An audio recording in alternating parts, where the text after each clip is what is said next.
Hello friend, this is Sudha, this is your psychology class. Psychology में हमारा topic चल रहा था संवेग। संवेग का अर्थ और परिभाषा हम पढ़ चुके हैं। आज प्रमुख संवेगों के बारे में जानेंगे। संवेग के मैंने बताया था कि वॉटसन ने बताया था कि संवेग सिर्फ तीन तरह के होते हैं, FAL यानी फेयर, एंगर एंड लव। इसी तरह समय समय पर बहुत सारे मनोवैज्ञानिकों ने बहुत सारे डिवीजन किए थे संवेगों के, कि हाँ, किसी का कहना था कि संवेग 3 प्रकार के होते हैं, कुछ मनोवैज्ञानिकों का कहना था संवेग 10 प्रकार के होते हैं, कुछ मनोवैज्ञानिकों का कहना था कि संवेगों का विभाजन होता है कि बड़ों के साथ अलग संवेग, छोटों के साथ, बराबर के लोगों के साथ अलग-अलग तरह के संवेग व्यक्ति प्रकट करता है। फिर कई था कि सुख के समय के संवेग, दुःख के समय के संवेग, इस तरह से डिवीज़न हुआ था। मैकडूगल का डिवीज़न आपको पहले भी बताया था, सर्वश्रेष्ठ माना गया है मूल प्रवृत्तियों के बारे में भी। और उन्होंने संवेग के जो प्रकार बताए थे, 14 प्रकार, वो आप देख लीजिए। भय बताया था और साथ में ये भी बताया था कि आपको भी पता है, मैं पढ़ा चुकी हूँ कि संवेग जो होते हैं, संवेग से संबंधित कुछ मूल प्रवृत्तियाँ होती हैं, दोनों एक दूसरे से संबद्ध होते हैं। जब व्यक्ति के अंदर संवेग जाग जाता है किसी चीज़ का प्रत्यक्षीकरण करने के बाद, तब वो उस संबंधित मूल प्रवृत्तियाँ दिखाता है, ठीक है? तो ये हमारी कुछ प्रमुख संवेग हो गए। पहला संवेग क्या है? भय का। भय, जब व्यक्ति किसी चीज को देखकर भय प्रकट करता है, भय का संवेग उसके अंदर जागता है, तो वो भागने की सोचता है। फिर दूसरा है क्रोध, घृणा, वात्सल्य, कष्ट, आश्चर्य, कामुकता, आत्माभिमान, अधीनता की भावना, एकाकीपन, भूख, अधिकार भावना, रचना की भावना, आमोद की भावना। तो ये सारे संवेग हो गए जिनसे जो संबद्ध कुछ मूल प्रवृत्तियां होती हैं। जैसे मान लिया भूख का संवेग जागा व्यक्ति में, तो भूख का संवेग जैसे ही जागा, व्यक्ति क्या करता है? भोजन की खोज में निकल पड़ता है। आमोद, आमोद क्या है? कोई भी हंसी वाले, जैसे व्यक्ति को कोई चीज अच्छी लगती है, व्यक्ति प्रसन्नता का अनुभव करता है, तो क्या करता है? हंसने लगता है, ठीक है? तो इस तरह से मूल प्रवृत्तियां इससे संबद्ध होती हैं। ये प्रमुख संवेग हैं, इनको आप नोट डाउन कर लीजिए। और वाटसन के संवेग तो मैं आपको लिखा ही चुकी हूँ, इसको भी नोट डाउन करिए।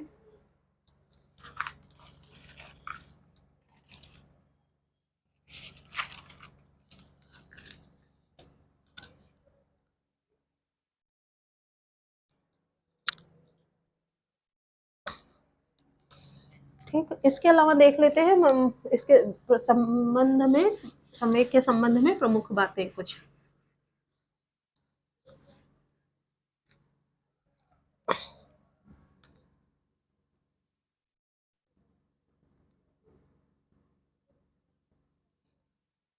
हाँ, इसके बारे में एक जेम्स लॉन्च सिद्धांत आया था, कैनन बार्ड सिद्धांत आया था। सिद्धांत तो आपको बाद में पढ़ाऊंगी, पर हाँ, उसकी प्रमुख बातें आपको बताए दे रही हूँ।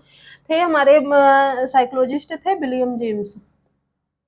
कौन थे? विलियम जेम्स, ठीक है। विलियम जेम्स का कहना था कि कोई पर्यावरणीय घटना होती है जिससे व्यक्ति दैहिक क्रिया करने लगता है, ठीक है। कोई पर्यावरणीय घटना ऐसी घटती है जिसकी वजह से व्यक्ति में दैहिक क्रिया होती है। मान लीजिए कि व्यक्ति ने किसी बच्चे ने क्या देखा? बहुत बड़ा रीछ देखा, भालू देखा, तो क्या करता है? पर्यावरणीय घटना कैसे घटी? वो जंगल में गया, उसने अगर भालू देखा, भालू देख के उसकी दैहिक क्रिया कौन सी होती है? वो भागता है, ठीक है। तो इनका मानना था कि पहले जो ये घटना होती है, पर्यावरणीय घटना मस्तिष्क पे प्रभाव डालती है, देन व्यक्ति क्या करता है? दैहिक क्रियाएं करने लगता है, ठीक है। इनका कहना था कि कोई पर्यावरणीय घटना दैहिक क्रिया उत्पन्न करती है, ठीक है। विलियम जेम्स महोदय का कहना था। जैसे बच्चा भालू को देखकर भागता है, ठीक है। ये घटना घटी। कुछ जो हमारे लॉन्च महोदय थे, लॉन्च महोदय का भी यही मानना था। ठीक है। इन्हीं के आधार पर जेम्स लॉन्च सिद्धांत बना। जेम्स लॉन्च सिद्धांत का मेन बेस क्या था? बेस यही था। सिद्धांत आपको बाद में पढ़ाऊंगी, दोनों सिद्धांत इंपॉर्टेंट हैं, जेम्स लॉन्च सिद्धांत, कैनन बार्ड सिद्धांत, तो वो आपको बाद में पढ़ाऊंगी। अभी बस इतना जान लीजिए जेम्स महोदय का कहना क्या था। उनका कहना था कि पर्यावरणीय घटना से दैहिक क्रिया होती है, ठीक है। वही लॉन्च महोदय का कहना था, दोनों ने मिलाकर इस सिद्धांत को बना दिया, इसी वजह से इसका नाम जेम्स लॉन्च सिद्धांत है, ठीक है।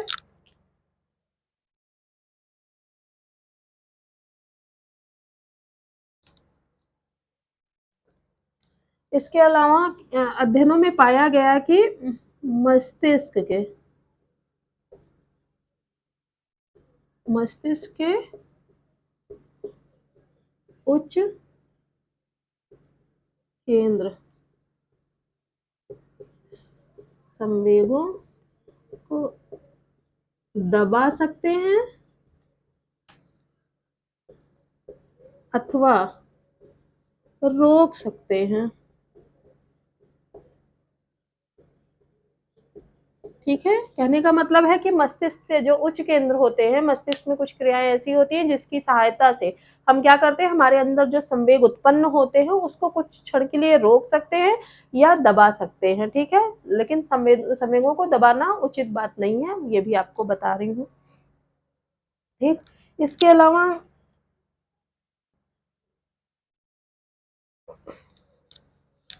अध्ययनों में यह भी पाया गया कि बायां गोलार्ध मस्तिष्क का बायां गोलार्ध सकारात्मक संवेगों के लिए हुआ, दायां गोलार्ध नकारात्मक संवेगों के लिए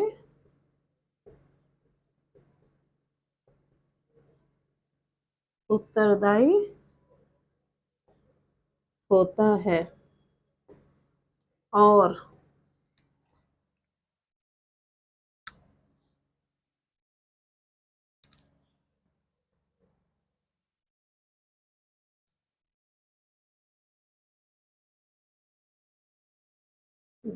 जबकि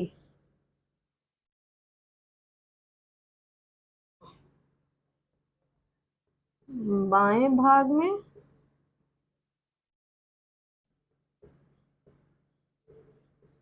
भय, अवसाद, दुख आदि के संवेग और दाएं भाग में खुशी, प्रेम, आमोद आदि संवेग आते हैं।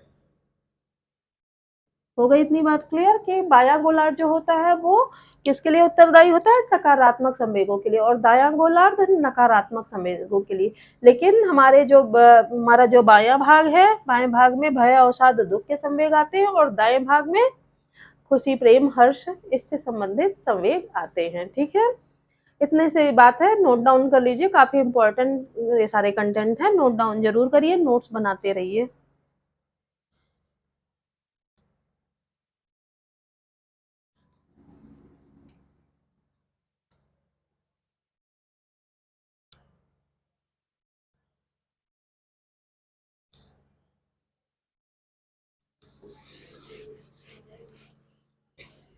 ठीक है, इस तरह से हम कह सकते हैं कि मूल ये संवेग जो है हमारे लिए काफी इंपॉर्टेंट है, मूल प्रवृत्तियां भी इससे संबंधित होती हैं, इसलिए हमारे लिए काफी इंपॉर्टेंट है। मूल प्रवृत्तियां और संवेग जो होते हैं ये दोनों जन्मजात होते हैं, जन्मजात होते हुए भी दोनों में अंतर होता है, ठीक है। अंतर क्या होता है कि मूल प्रवृत्तियां जो होती हैं वो क्रियात्मक होती हैं और जो ये हमारे संवेग होते हैं ये भावात्मक होते हैं, ये कहीं ना कहीं हमारे भाव से जुड़े होते हैं। और मूल प्रवृत्तियां जो होती हैं वो हमारी क्रिया से जुड़ी होती हैं। संवेग क्या है? संवेग के भाव मन में आते हैं, और मूल प्रवृत्तियां क्या है? वो हमसे क्रिया कराती हैं, हम उससे संबंधित क्रिया करते हैं। ठीक है, तो मेन अंतर दोनों में यही होता है दोनों जन्मजात, लेकिन दोनों में काफी अंतर है, और बड़ा अंतर है कि वो भावात्मक होते हैं संवेग, और मूल प्रवृत्तियां क्रियात्मक होती हैं। ठीक है, अब थोड़ा सा हम ये देख लेते हैं कि संवेग जो है इनको प्रभावित करने वाले कारक कौन कौन से होते हैं।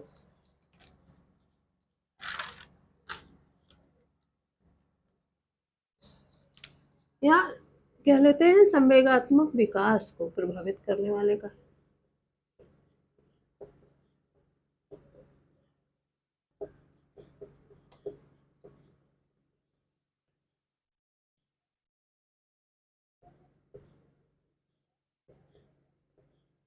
वाले कारक। ठीक,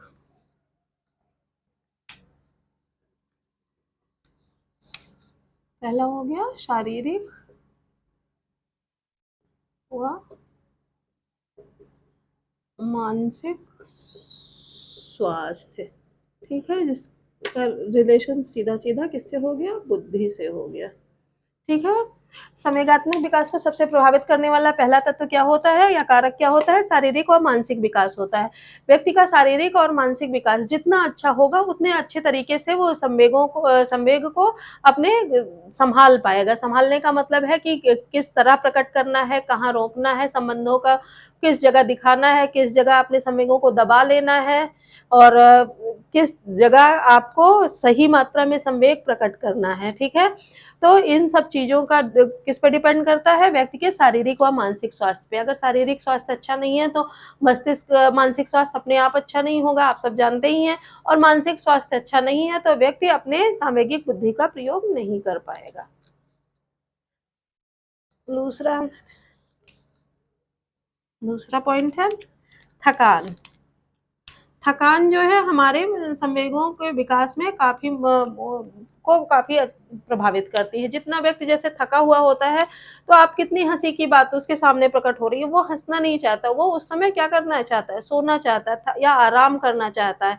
तो थकान व्यक्ति के शारीरिक और मानसिक दोनों स्वास्थ्य पर भी प्रभाव डालता है। इसके साथ-साथ उसी संवेग भी प्रभावित होते हैं। ठीक है? तीसरा पॉइंट है पारिवारिक वातावरण।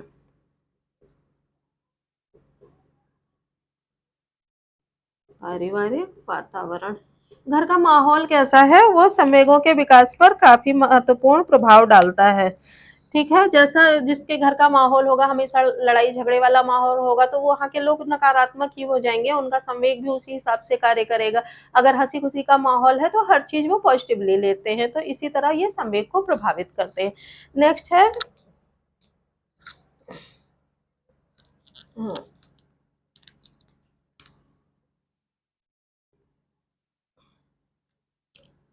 विद्यालय का वातावरण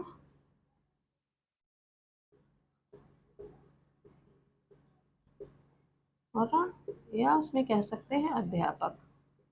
ठीक है, आपके बच्चे के विद्यालय का वातावरण कैसा है? उसमें क्या उसके अध्यापक किस तरह पढ़ाते हैं? कैसी पॉजिटिविटी बच्चों में डालते हैं, या बच्चों को उनको नेगेटिविटी सिखाते हैं, हर चीज़ में नेगेटिव चीज़। टीचर का ये उत्तरदायित्व तो होता है कि बच्चे को हर चीज़ में पॉजिटिविटी लाए। बच्चों के व्यवहार को इस तरह सकारात्मक बनाए कि बच्चे हर चीज़ को, हर प्रॉब्लम को, कोई भी दिक्कत उनके सामने आती है, उसको हैंडल करने में बच्चे बिल्कुल स्मार्ट हो जाएँ। और जितना हर बात को टीचर बढ़ा के या बोझ की तरह बताएगा तो बच्चे उस चीज़ों से दूर भागेंगे, उन कार्यों में बच्चों को नेगेटिविटी आएगी। तो जिस तरह अध्यापक होगा या विद्यालय का माहौल होगा उसी तरह बच्चा अपने संवेगों को प्रकट करना या रोकना सीख पाएगा।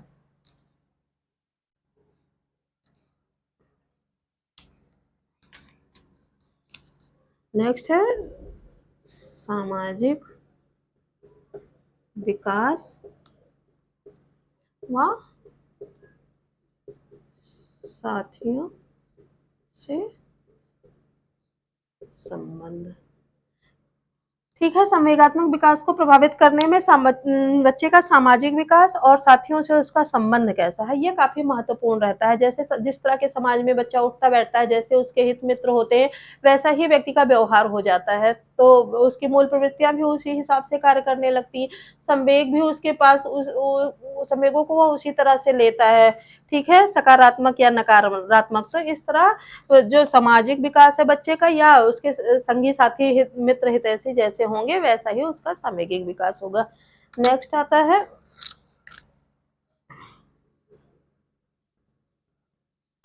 पास पड़ोस या